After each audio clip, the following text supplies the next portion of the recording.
James Wellness, thank you for watching the show today. What I have next is this wine from Marqués de Cáceres.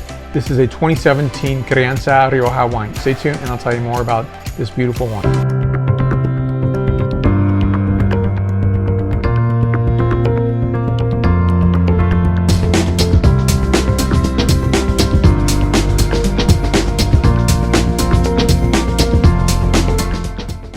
So this is a famed producer, and this is founded by Henri Fonne, and his daughter Christina Fonne is the fourth generation in this family of winemaking, and I think it's a really splendid, beautiful wine.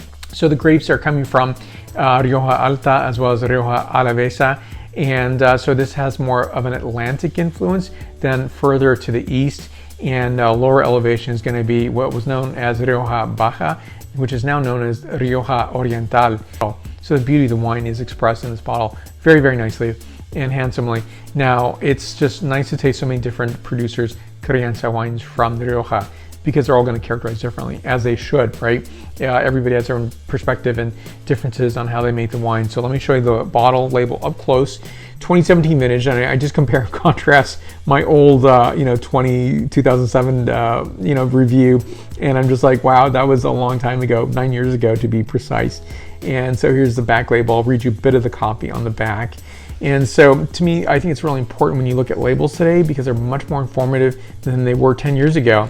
And I think they're informative because consumers like yourself are asking for specific things in wine. So this is vegan, and to me that's a question I get quite often about, people are very conscious and careful on the wines they want, and they really want to select wines that are going to be vegan. And so they come from all regions, from all places on the planet. You go to a wine store these days and there's not always somebody to help you. So sometimes to see an identifier like that, I think it's really important to see that this is a vegan wine.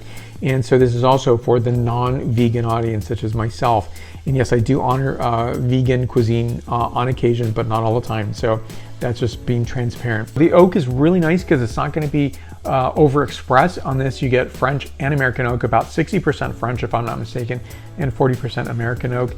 And on that, you're also going to get second and third use barrels, which I think is a really nice way to experience the wine itself. So it's not going to have interference with a new oak barrel. So all producers have a different aspect in terms of how they want their wines to be aged, sometimes in oak, sometimes not, even for red wines, right? So you do find some styles in Spain where it doesn't receive oak treatment, or it's going to have maybe a concrete finish, or that it's going to be second and third use like this, or maybe some slight new oak, but not going to be 100% oak. You do find that in some regions around the planet, but that's not going to be typical that you're going to find today. Now, the soil content is clay and limestone. Now, this is 90% Tempranillo, 10% other, and then 10% other would represent wine grapes such as Garnacha, Graciano, and Masuelo as well. So you're going to have all these other wine grapes that are going to add to the wine. So it's not going to give you a breakdown in terms of, say, maybe 3% of that, 4% of that. It's going to change year over year, but they label it as 10% other. So it's going to be the grapes of this particular region. Now, first, the scent characterization on this wine. Black cherry notes, sandalwood, dried red roses, as well as bay leaves. And next, the palate characterization. So the palate is very expressive, beautiful, gorgeous, balanced, and complex. So on this, I'm getting notes of cassis, cherry, peppercorn, ground clove, a hint of cinnamon, and tarragon.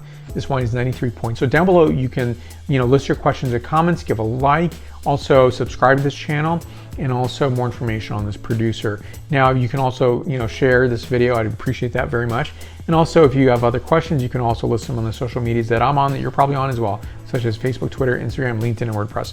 Thank you for watching. I do appreciate your support, and many more to come this year. Thank you, and salud.